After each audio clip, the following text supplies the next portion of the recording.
All right. Have Unity open already?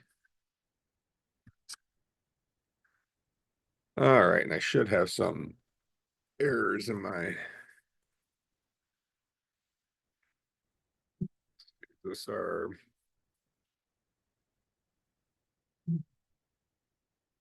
okay. So homework for today was to finish writing this try to take exit.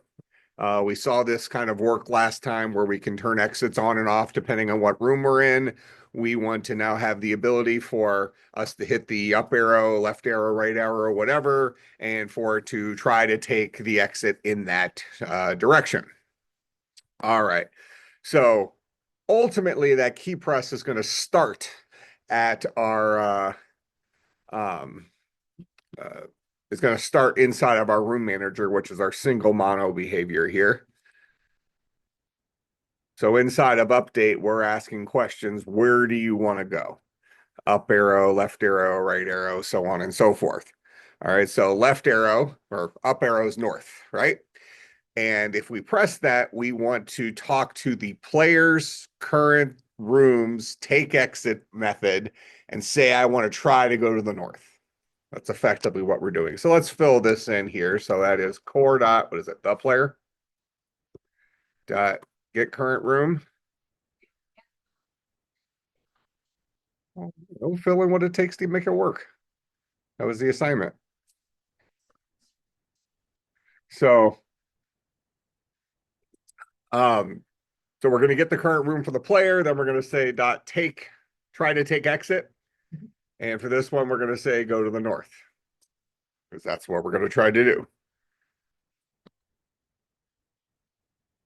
For the left arrow, try to go to the west.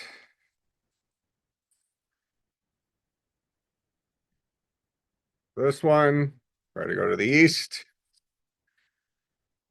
For this one, try to go to the south. All right. So go ahead.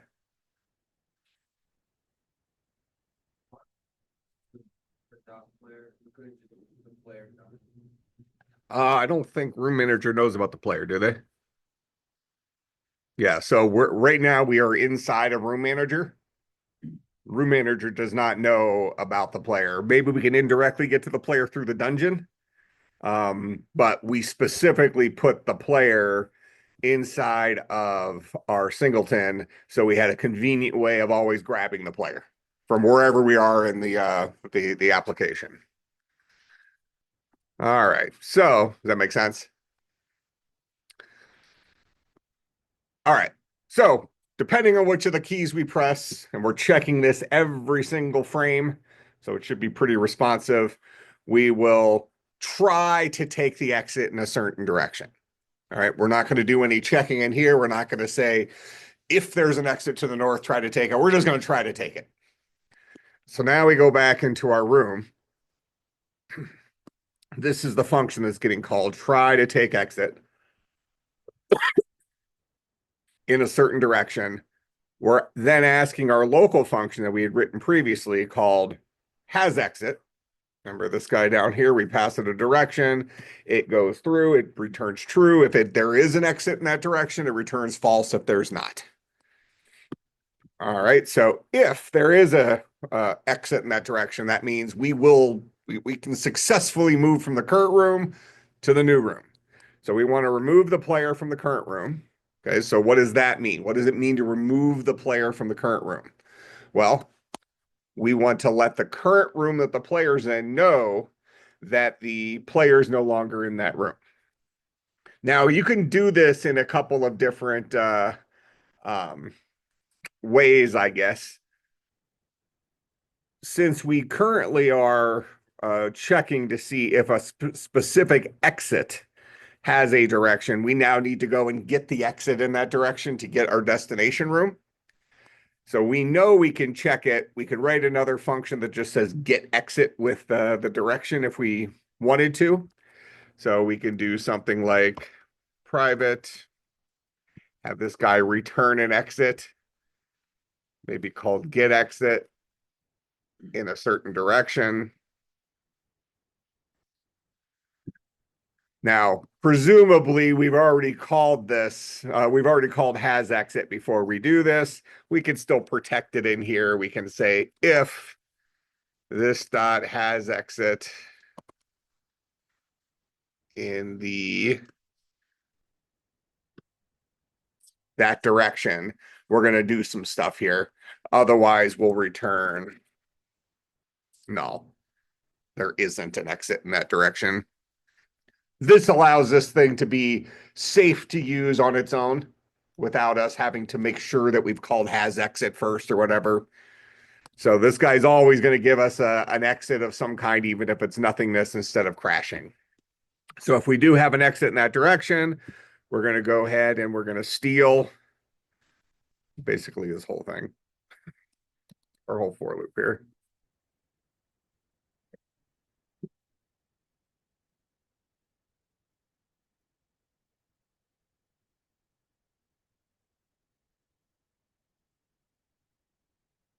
If we found the place that we're currently looking at, we don't want to return true. Instead, we want to return the exit we're currently looking at, the actual exit. All right, so this is a little private function only usable inside of this class. These are things that we don't necessarily want other parts of our program to externally be accessing. This is just a little helper function inside of here where we're going to say, hey, look, I want to go through all my exits. I want to get an exit in a certain direction. Nothing prevented us from throwing this for loop inside of our code right here, but then we'd have four for loops potentially in there. I guess we wouldn't. We could have just a single for loop since we have the direction.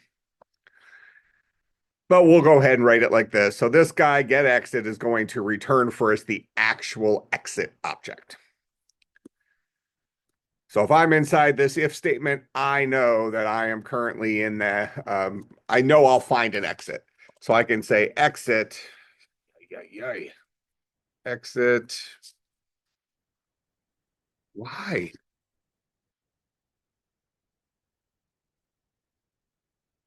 The exit is equal to this dot get exit given it the direction. So we wrote that ability. We know if we are inside of this if statement that this guy here will definitely give us something that's not null. So we don't have to actually check it.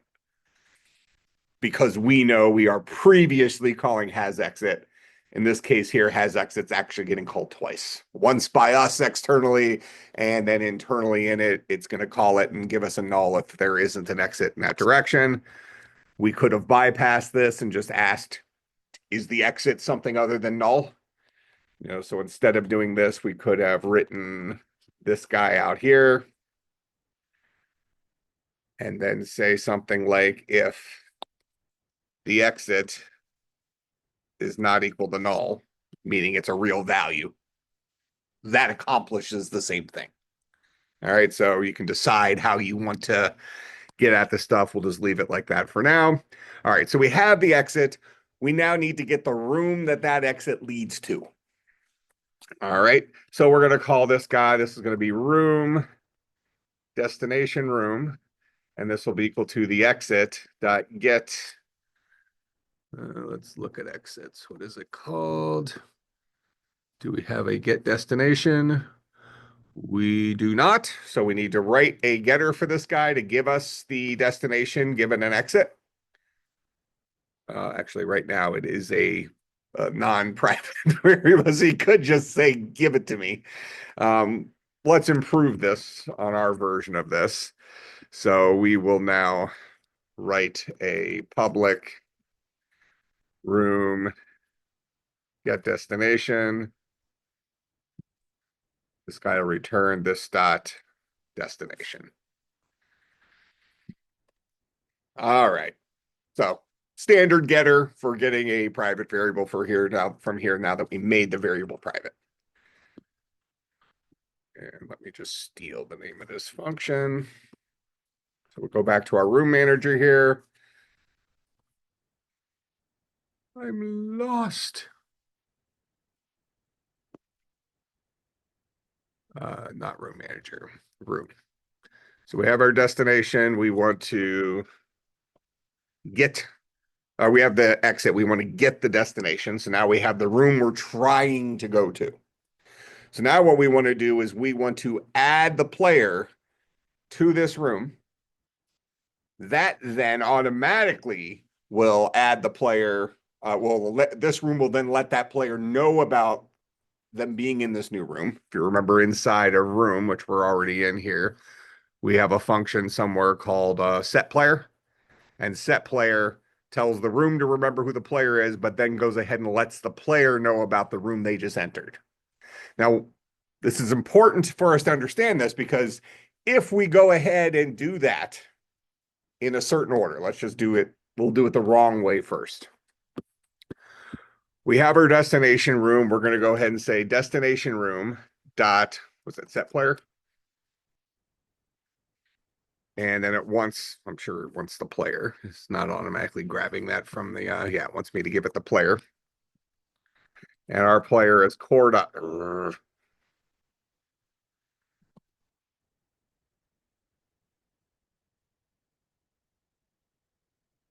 Hate this editor. All right, core dot the player.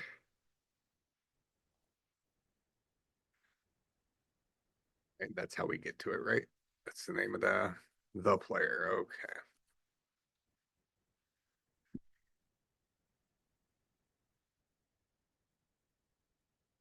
So just doing this, we'll get the destination room that the exit leads to. We'll then take the destination room, we'll set the player.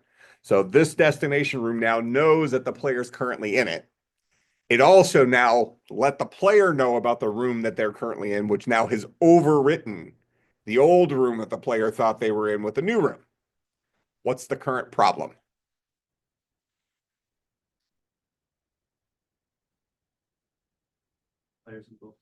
Players in two rooms now, as far as rooms are concerned, right? We got whatever room we were in on line 30, we're no longer actually in, but that room thinks we're still there.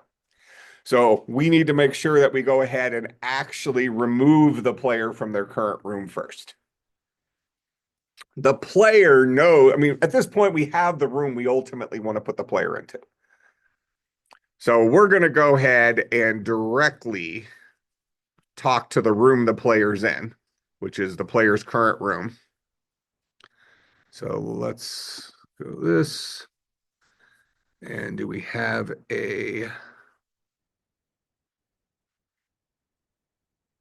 we need to set the player to null. Do we have a set player? Set player. Okay. If we really wanted it to read as a sentence a little better, what we could do is do something like inside of room, public void remove player, something like that. And what this would do is just set the player equal to null. We could write that code externally here, but this allows us to basically look at the code and say, oh, what's happening here? The player's being removed from the current room. Now inside of a room, try to take exit. We'll go ahead and say core dot. But why? Why is that such a problem for you?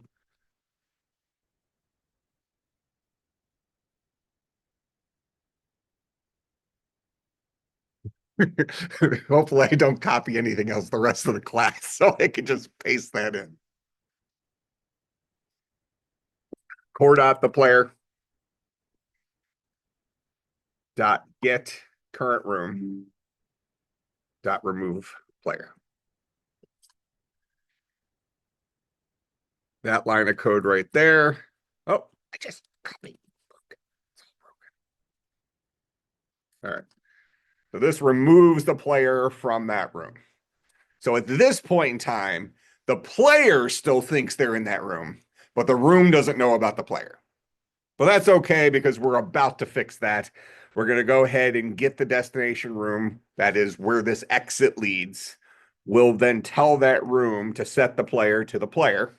And that room will then let the player know that they're in a new room, overriding the room that the player used to think they were in. All right. So important little caveat there.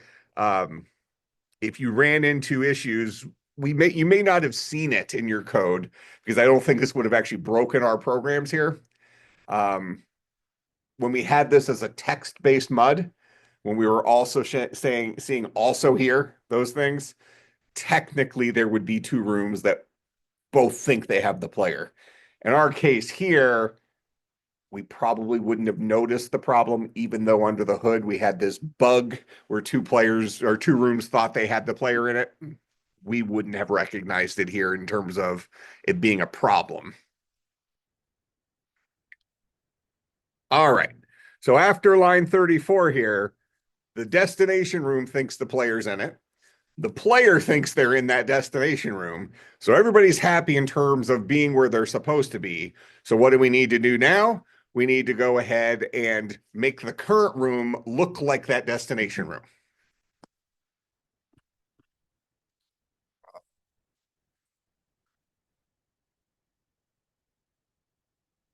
All right, so now we need to update the current room, and we should be able to do this. Is this inside a room manager?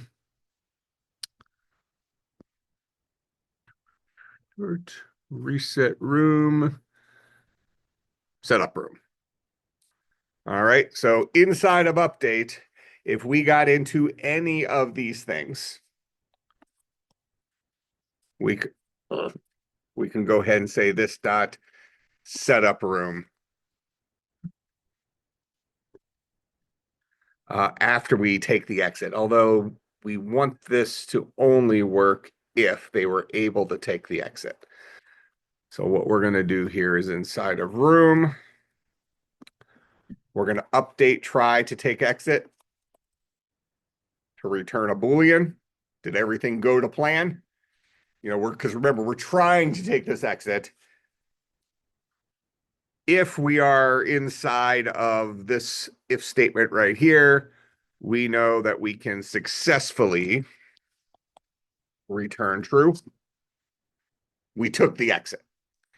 If we're in this else, we know that we did not take an exit, so we'll return false.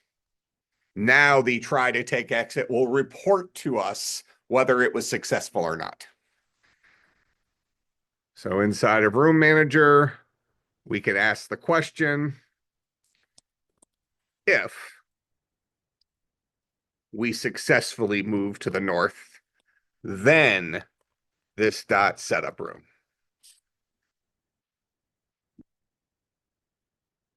I'll just steal that whole little block there. Update this to the west. So if we successfully went to the west, call setup room. We could have also just set a variable here and then checked it after all these else if statements. So maybe just store in success. So we could have done something like bool success is equal to false.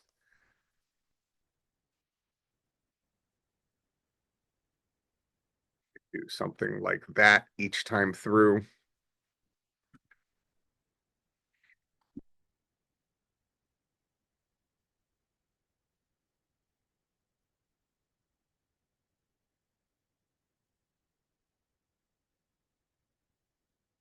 West.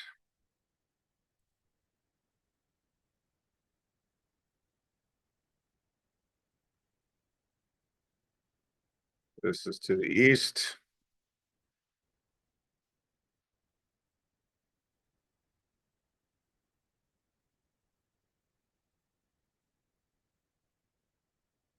To the south. So then what we could do is after this, so after all those if statements, we could just ask I'll put a comment here like, did we change rooms? It's effectively what we're asking here. So we'll say if success. Remember, we defaulted success to false. So if success is true right now, that means it changed. We did change rooms. So then we'll go ahead and say this dot setup room. Same logic. This is probably a little bit cleaner because we're not repeating the same if statement multiple times. But as the game expands, there may be different and more things that are going to be occurring inside of this update function where it doesn't only involve taking exits. So then maybe we update the variable to be called did change rooms or something like that. So we could, if we want to do that now, we can do something like did change room. So instead of setting success, we'll set that variable name. Same type of variable. And then we'll just ask the question, if we did change room, then update the room to look like the new room. All right, do I have all my stuff saved? Any dots up there? So let's go back over here now. Let me hide meeting controls. All right, so theoretically now we should be able to walk around our dungeon seeing our room change. So we just went to the north, I went back to the south, went to the north again, west, east.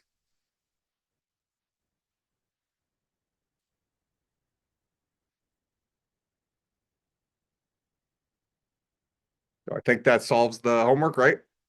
What's up? So in Unity, can you like put a mini map on? Funny you should ask that. I was just thinking about that last night and I thought, I'm not sure if I can do this or not, but if I gave it to you as homework. All right, so what he's suggesting, that sounds like a good idea to kind of see where have we been. Yeah. So it actually is also compatible with kind of what we want to do next, where kind of we want to be able to maybe instantiate prefabs at runtime.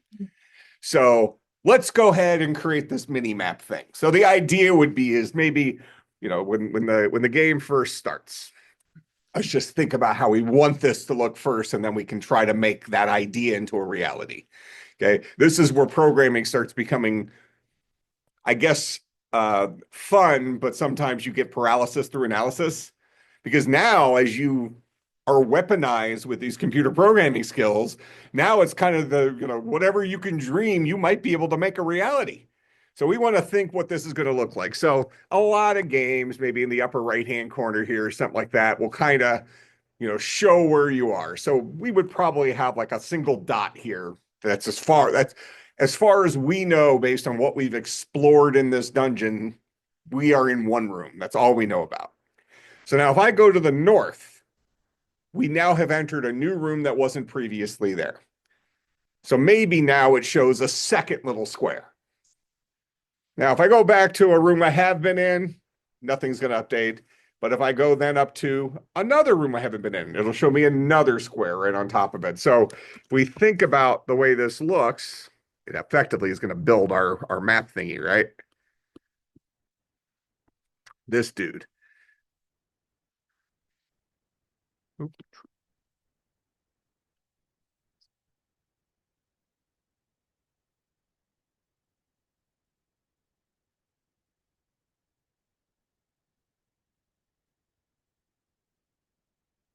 So when we first come into the room, maybe it looks like this. We just see a single thing. When we go to the north, it then keeps track of where we've been. We go to the north again, it keeps track of where we've been. If we go back to the south, nothing updates. Go back to the south, nothing updates. Come up here, we go to the west. So we're kind of building out a picture of what this dungeon looks like that we can then reference while we're playing the game. So let's assume I've now gone back to the east and south. I know I'm in this room. From our perspective here, we'll be in this room right here. But in the upper right-hand corner here, maybe I see that, I see that 2 rooms to the north and 1 room to the west. There's a room. There's a place. Maybe we even mark the mini maps with like if there was a treasure in there or something like that. All right, so we want to have a way of kind of tracking this thing. Now, my idea for this You could tell me if you hate it, love it, whatever. We can try to do it a different way, but ultimately you're writing it. So, so we'll see how bad you want it to be. Is we can create a whole bunch of like primitive cubes.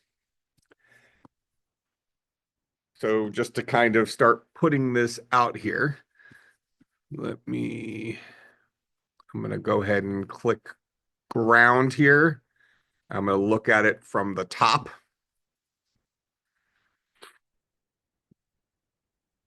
I think we're looking at it right from the top. This should be the north door, right? Yep, door north. Okay. So we're looking straight down at our game right now, which I think is how it's presented, right? Yeah, that's how our game is presented. All right, so that means if we want to build something that's kind of our mini map, we might want to see it over here on the side. So initially, let's just go ahead and create a empty game object. And we'll call this guy mini map. All right. Now I'm just going to go ahead and put something in there to start building it, but we probably want to then make it a prefab that we can instantiate during runtime so that because we don't want to have to redesign our scene here every single time we have a new imagination for what a dungeon looks like. So make some sense? We want that mini map to be able to generically grow for the places we've been. And if we change our map, then we should be able to actually visualize the map that we created somewhere else by walking through the dungeon by hand here. So what I'm thinking is I'm going to go ahead and right click on that. And we're going to add a um, what's going to look the best? Do we want it to be cubes? Do we want it to be spheres? One of those two. We're at the extent of my skill sets at that point. You want to have a cube is what it looks like? Okay. Yeah, maybe like smaller. All right, so I'm just going to call it room here for right now. We'll go ahead and drag it over here. All right. Maybe we want to have it to be a mini map color or something like that. So we'll go into our project assets. Do I have a material somewhere here? Here we go. And let's create a material. And we'll call this mini map. Whatever, just call it mini map. All right. And what color do we want our mini map squares to be? Blue, light blue, dark blue, sky blue. This one right here, is that sky blue? All right, perfect. And then we'll go ahead and drop that guy onto our mini map thing. Now let me just expand this a little bit so we can kind of see what I eventually want this to maybe look like. So I'm going to go ahead and click that guy. I'll duplicate it.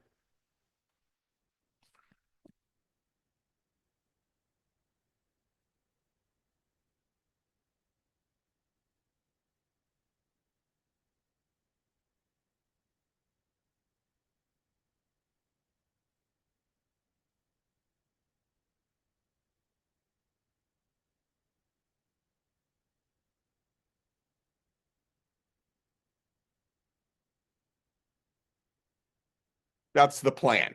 So the idea here would be if we imagine that our logic generated this, that after we've walked through every single room in our current dungeon, we'd have a little mini map over here that looks like that.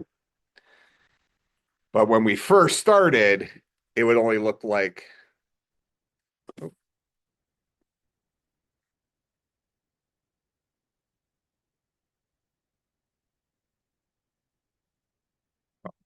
missing one more. When we went north for the first time, it would look like that. That's what we got to do. So first we need to learn how do we instantiate a prefab? All right. We know kind of a key here for us is going to be, we know that there is going to be one room at the beginning of our dungeon every single time. So we know that we'll always have a starting place, which is nice because we can get the transform of that starting place and use that transform to decide where am I going to put my next little room. Make some sense? We're going to move it some position on Y or some position on X or some position on Z to get it to lay out relative to how we've moved. All right, so since our rooms don't really have, let's actually rename this guy a little bit. Let's call this guy MM room, mini map room. All right, so we have our MM room. I'm going to go back to our assets. I'm going to go ahead and create a folder here. Again, Unity does not care if we create folders for these or not. And if you remember back from the original tutorial, we had a folder called prefabs. Okay. What are prefabs? You remember from doing that? Good. I guess to a certain extent, it's something we've previously designed, right? That already has all the magic attached to it that we want to have there. And we've kind of said, okay, here's this object, and I like the way this guy works. He looks the way I want him to look, all that stuff. So we can go ahead and drag him. I'm going to go into that prefab folder. I can drag this guy down here, and now he exists as a prefab. And what that means is I can now I can now instantiate this guy given his name. I think it's his name. Let me confirm that. Unity, instantiate, prefab.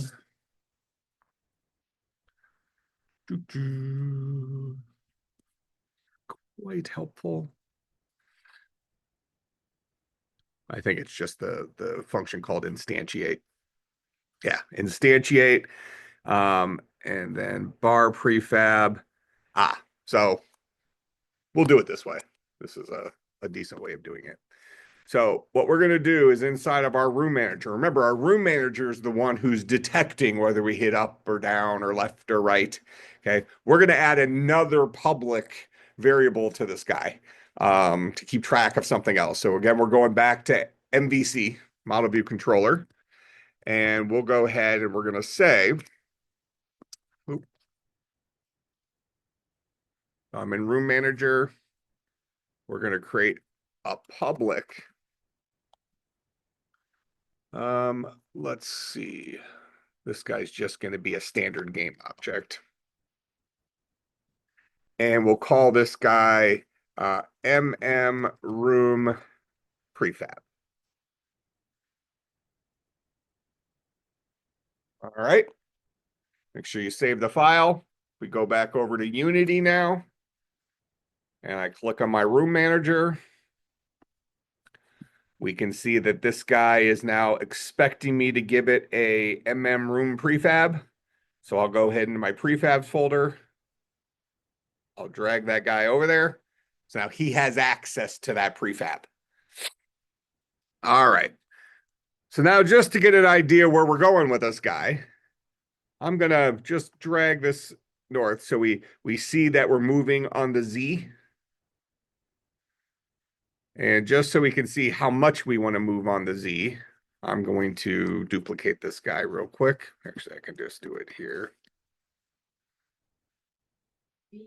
What vector color? Well, I drug on the blue, but I'm looking over here on the right to see what we changed. So if we look at this and say, okay, that's a good distance between those guys. This guy's Z was at 0.08. Let's just make that a 0. Yeah, I think it's blue. But if you just drag it around, you'll see it move on the right. All right, so we're going to set that first guy off at 0. And then we're going to look at this and say, well, do we want this? Oh, perfect. Let's say that's good. So we moved it at 1.3. Let's change it to 1.5. Does that still look good? Let's make it 1.2. Okay. So that means that when we add a room, we want to instantiate it and then update its transform to be in this case, since we were going to the north, a distance of 1.2 from whatever the Z from the vector 3 on this guy was for his position. Go ahead.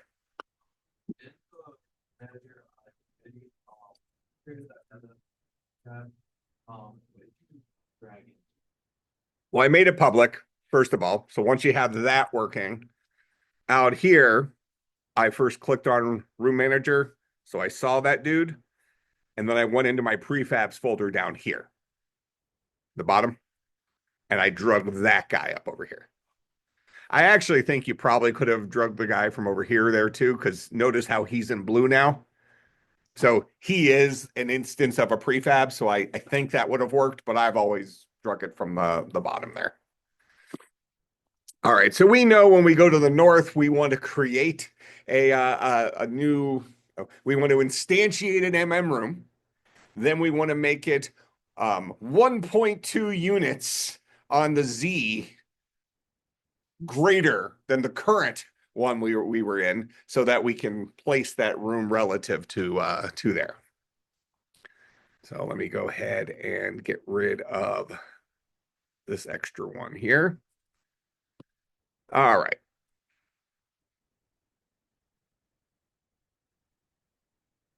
And actually,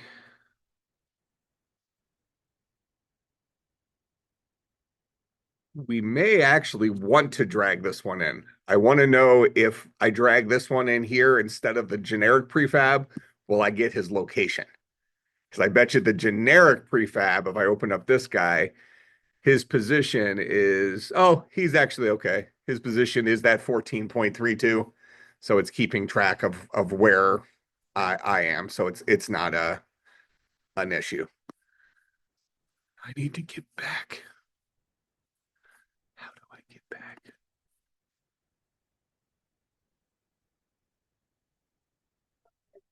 There we go. All right. So let's go ahead and just see the code that it takes to instantiate a new prefab and then move its position a little bit.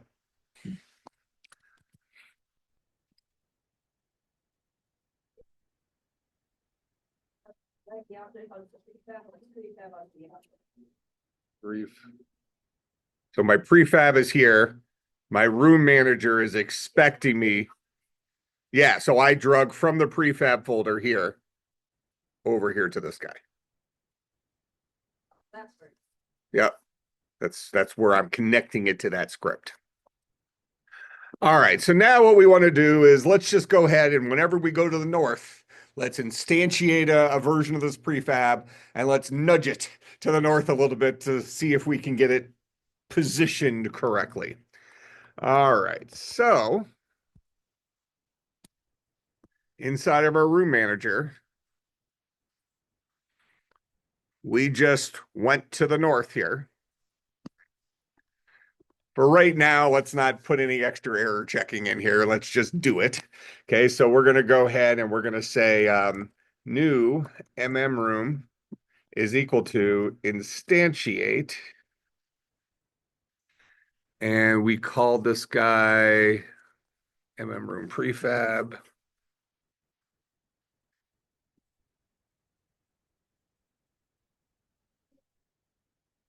Builds a new one. You're about to see it for the first time. We're about to make this guy for the first time. All right, so build where we've been. So we'll have a new MM room.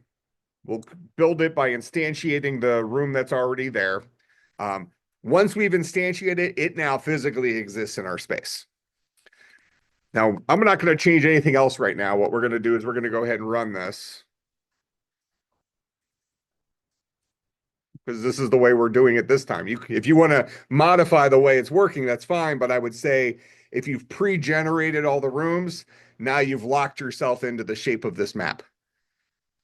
All right, so I'm going to go ahead and run this. We just have our one room there initially. Ooh, it's upset.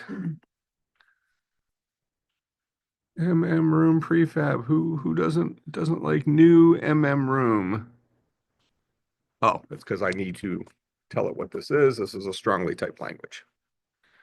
Is it a capital O for game object? Yeah.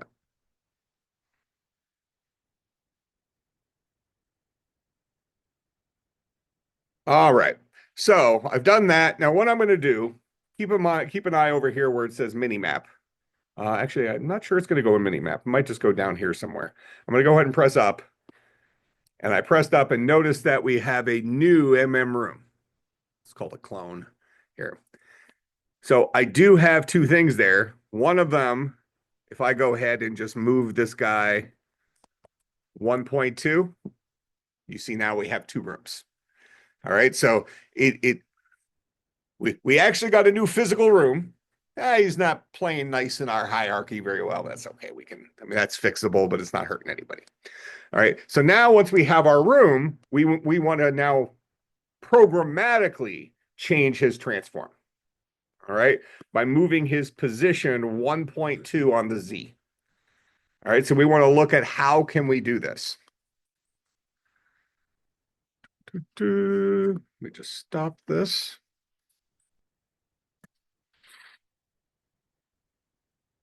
So we're going to hard code this in here for now, since we know we're just making a little bump to the north. So we're going to go ahead and say new room dot transform. So that'll get me the transform of that guy. Dot position. Actually, let me go ahead and we're going to create a vector 3 cur pos. That's where he currently lives, in that vector 3. I think that vector 3 is going to be read only. I guess we can try to modify it. So let's go ahead and say new vector 3.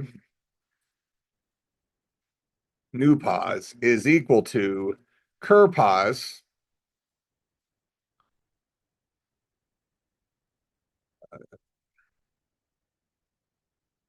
so new pos dot x is equal to cur pos dot x. New pos dot y is equal to cur pos dot y. And then we want to say new pos dot z is equal to cur pos dot z plus 1.2.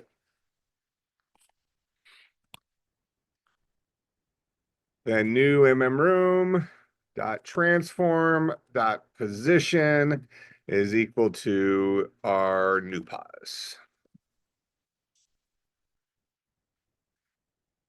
All right, so we'll update that dude.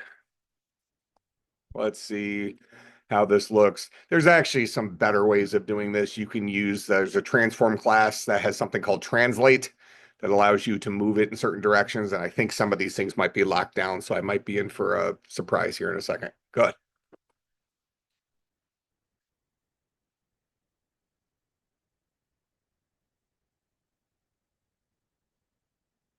Oh yeah. As we have it written right now, it'll keep because right now we're not keeping track of which room we just did. That's something you'll have to add, keep track of where can I remember what room I'm currently in so I can make the thing relative to that. But yeah, right now this is hard coded stuff. We're every time we go north, we're just creating another room. This lets you see an example of how to do it once and then expand it for your assignment. All right, so we'll go back here. Oh, can't convert doubles to floats. So this guy needs to be 1.2 F to let him know that's an actual float, not a double, which is completely ridiculous. Just typecast it. All right, so we have our starter game here. I'll go ahead and press up. We now have our new position. It shifted it up by 1.2. Presumably, if I hit up again, I'll get it again. But remember, it's creating my original prefab, which is still positioned here. So if I move it up again, it's going to create another, I'll see a third one here, but he's actually going to be right on top of the one that's right here.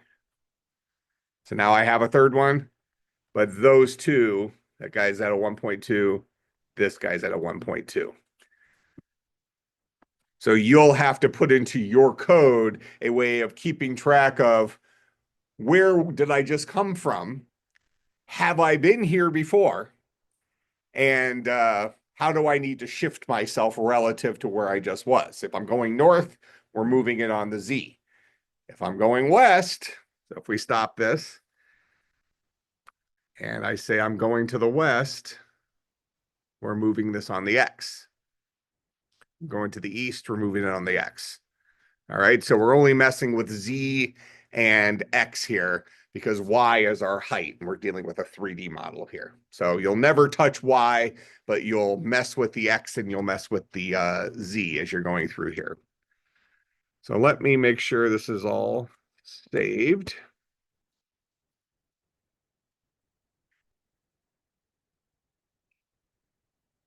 Right, and then for your homework,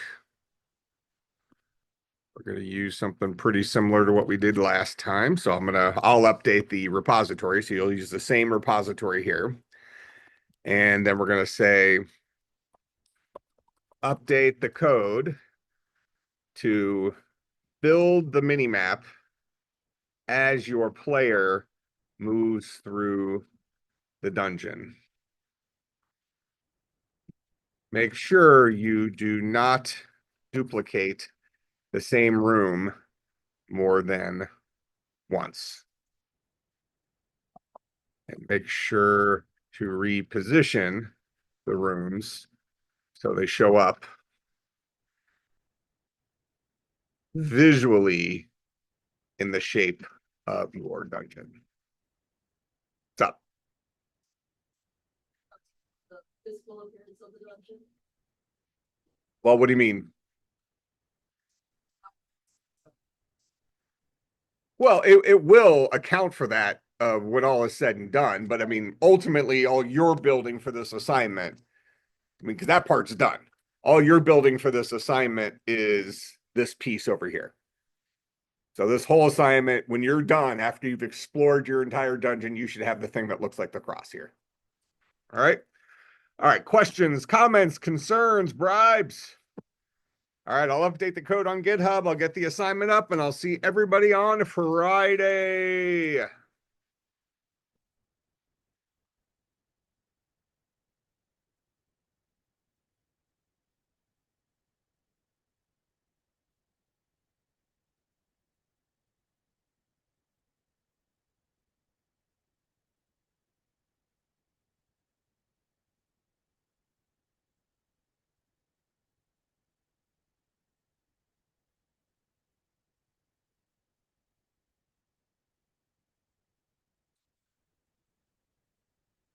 Here.